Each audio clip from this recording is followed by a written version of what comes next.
আসসালামু আলাইকুম বন্ধুরা, আজকে বাড়িতে নানি এসেছে। নানির পছন্দ মতো আমি সাদা খিচুড়ি, এখানে পাঁচ মিশালি শাকের ভর্তা, আলু কেটে রেখেছি, আলু ভর্তা করব, পটল ভাজি, সঙ্গে বাটা মাছ।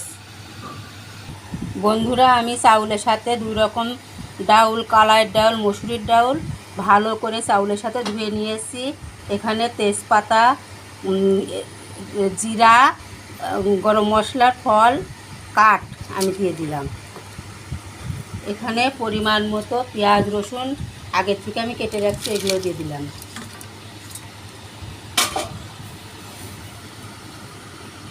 একটু ধনিয়া গুঁড়া দিব,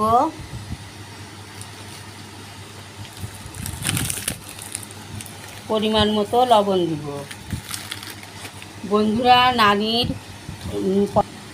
বন্ধুরা, নানির পছন্দের সাদা খিচুড়ি আপনাদের হয়তো পছন্দ নাও হতে পারে।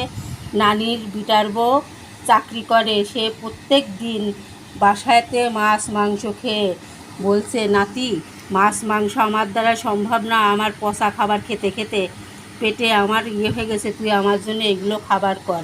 হয়তো বন্ধুরা, নানির বেটার বউ চাকরিজীবী মানুষ, তারও সময় নেই সে তার পছন্দের খাবার করে খাওয়াবে।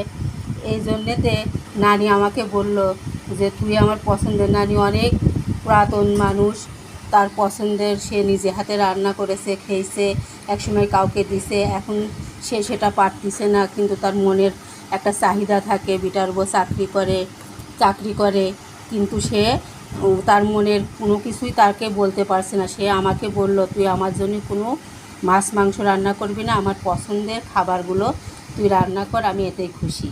বন্ধুরা, আপনাদের ভালো লাগতে নাও পারে, আবার লাগতেও পারে। নানির পছন্দ মতো খাবারগুলো করছি, সাথে সাদা খিচুড়ির সাথে পেঁয়াজ মরিচের ভর্তা থাকবে। আর বন্ধুরা, আর বাটা মাছ, শাক, পাঁচমিশালি শাকের ভর্তা, পটল ভাজি, আলু ভর্তা, এইগুলো আর তোমাদেরকে দেখাচ্ছি না, একবারে পরিবেশনের সময় দেখাবো। বন্ধুরা, পরিমাণ মতো তেল দিয়ে দিব।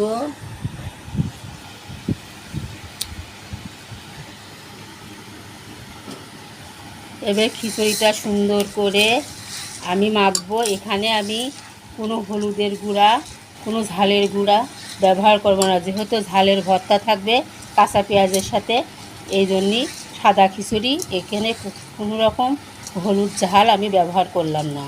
বন্ধুরা, আপনারা রান্না যদি করে খান, একবার হলেও পুরাতন মানুষের খাবার ট্রাই করে দেখতে পারেন, আপনাদের ভালো লাগবে আশা করি। বন্ধুরা, পরিমাণ মতো পানি দিব খিচুড়িতে।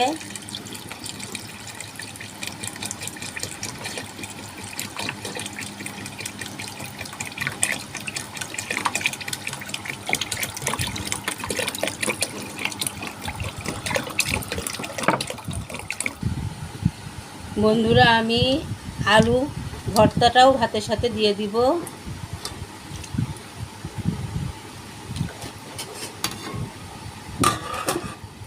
এবার আমি ঢাকা দিয়ে রাইস কুকারে বসাই দিব।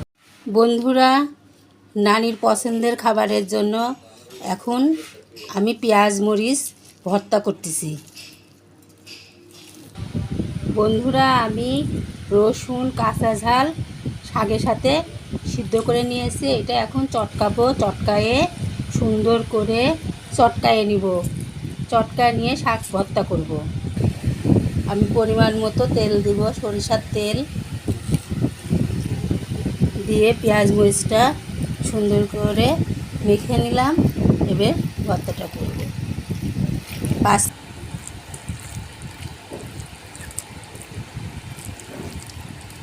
বন্ধুরা, আমাদের শাক ভর্তা হয়ে গিয়েছে। বন্ধুরা, আমাদের আলু ভর্তা হয়ে গিয়েছে, পেঁয়াজ মরিচ ভর্তা হয়ে গিয়েছে, শাক ভর্তা হয়ে গেছে। বাকিটা আমরা সুন্দর করে প্লেট ডেকোরেশন করে আপনাদের দেখাবো। বন্ধুরা, নানির পছন্দের খাবারগুলো সব আমরা কমপ্লিট করেছি। আজকে এই দুপুরের মেনু। নানি তো খুব খুশি খাবারগুলো দেখে।